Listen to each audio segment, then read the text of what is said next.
Hello guys, সবাই কেমন আছেন? আশা করি ভালো। এই গরম আচ্ছা ঠিক আছে, আমার ঠোঁটটা পুরো কামড়ে দিয়েছে। এই যে আমি সুন্দর সুন্দর অনেকগুলো সানকুনো বেবি, এটা কিন্তু অনেক অ্যাক্টিভ বাচ্চা। ভাবছেন যে এত ছোট ছোট বাচ্চা? হ্যাঁ, এত ছোট ছোট বাচ্চা, অনেকগুলা বাচ্চা, টোটাল 6 পিস বাচ্চা।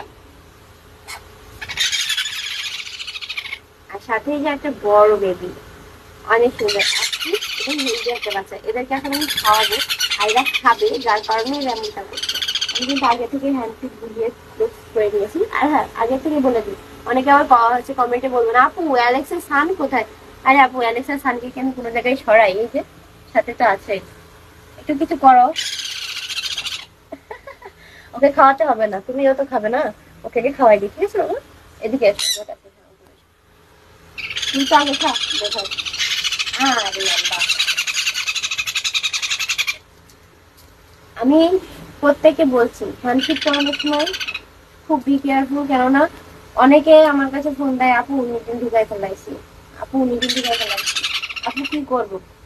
হ্যান্ড ফিডে আমি অনেক দ্রুত করতে পারি বলে সবাই কিন্তু আমি দ্রুত করার চেষ্টা করবেন না, কেননা একটা পাখি কিন্তু অনেক শখের একটা পাখি। তো এই পাখিটা যদি কোনো কিছু হয়ে যায়, সত্যি খুব কষ্ট হবে। গতদিন আমার একটা আপু ফোন দিয়ে ঢাকা থেকে ফোন দিয়েছে, দিয়ে বলছে আপু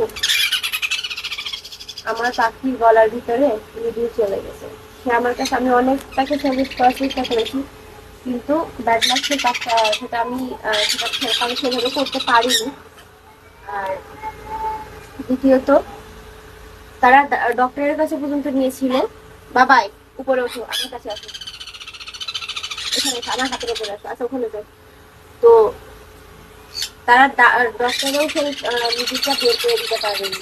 পরবর্তীতে আমার অবশ্য সে পাখিটা এখনো বেঁচে আছে, এখনো কি অবস্থা এটা আমার এখন জানা হয়নি। যদি জানতে পারে আবার পরবর্তী ভিডিওতে দেখাবো। আমি কাকে কয় এমএল খাওয়াচ্ছি আমি কিন্তু বুঝতে পারছি না, কেননা এরা যে পরিমাণে খাচ্ছে,